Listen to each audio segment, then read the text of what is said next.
तालासिंग चव्हाण फिर्यादी गेल्या 17 तारखेला जी 7 मेला जी घटना झालेली होती, म्हणजे माझी बहीण वच्छिला सरदार चव्हाण आणि माझे भाचेचे मयत झालेले असून या घटनेला फार लांबवल्यानंतर मी आजच वाढीव जबाब दिला। त्या वाढीव जबाबाला काही आजपर्यंत काही निष्पत्ती झालेलं नाही कोर्टात आणि आम्हाला जी काही NDPSC जी गुन्हे दाखल वगैरे काही केलेले असतील त्याच्यावरती काही आम्हाला काही अजूनपर्यंत शंका आलेली नाही आहे। त्याच्यावरती पोलीस प्रशासन याच्यात मला वाटतं कुठेतरी कमी पडलेले आहेत, त्याच्यावर काही निर्णय लागलेला नाही आहे। NDPSचा जो गुन्हा दाखल केलेला असून गांजा अंमली पदार्थ जो काही सापडलेला आहे त्याच्यात या गुन्ह्याबद्दल तर काही आम्हाला अजूनपर्यंत काही अनुभव मिळाला नाही।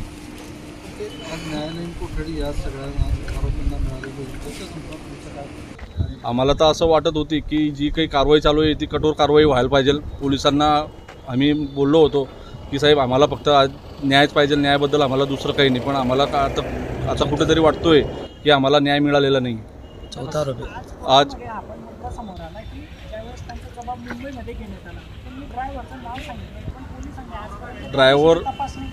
ड्रायव्हर पूर्णपणे आम्हाला पोलीसवाल्यांनी पण सांगितलं होतं की अर्णव पौल हे गाडी चालवत आहे म्हणे, आपण CCTV फुटेज वगैरे संपूर्ण घेतलेले म्हणे, त्यांचं काही चिंता करू नका म्हणे तुम्ही, असं आम्हाला स्पष्टपणे पोलीस डिपार्टमेंटवाल्यांनी सांगितलं होतं त्या दिवशी।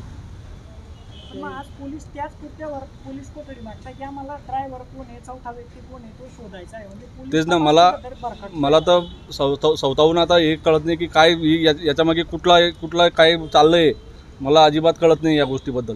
की ड्रायव्हर आम्हाला एकीकडे म्हणता की ड्रायव्हर अर्णव कोले आणि दुसरीकडे म्हणताय की दुसरा ड्रायव्हर चौथा कोणीतरी शोधतोय, हा पर्याय काय कुठला विशेष या CCTV फुटेज दाखवलं त्यांनी आपल्याला। अजूनपर्यंत 17 म्हणजे घटनेला लावून कमीत कमी आज महिना व्हायचा आला तरी ब्लड संपलेचे रिपोर्ट वगैरे काही आलेले नाही आहेत। जे काही अंमली पदार्थ आपण चेकअपला पाठवलेले ते पण त्यांचा रिपोर्ट आलेले नाही आहे। म्हणजे मला असं कुठेतरी वाटतोय की हा कायदा पैशावाल्यांसाठीच आहे, गरिबांसाठी हा कायदा निष्पन्न झालेला नाही आहे। दुसरी गोष्ट, गिरीश महाजन जे अपघात घडल्यानंतर 18व्या दिवशी मीडियाशी बोलतात, 5 लाखाच्या मदतीची घोषणा करतात, पण 18 दिवसात पाठपुरावा नाही झाला मंत्र्यांकडून। आता हे बघा, ज्याची सगळ्यांची भूमिका असते साहेब, मला तर मी तर स्पष्टपणे सांगतोय की गरिबाकडे कुणी लक्ष देत नाही, पैसेवाल्यांकडे तर भरपूर लोक धावत जातात, पण आम्हाला तर आज आम्हाला समजून गेलं की न्याय काय आहे।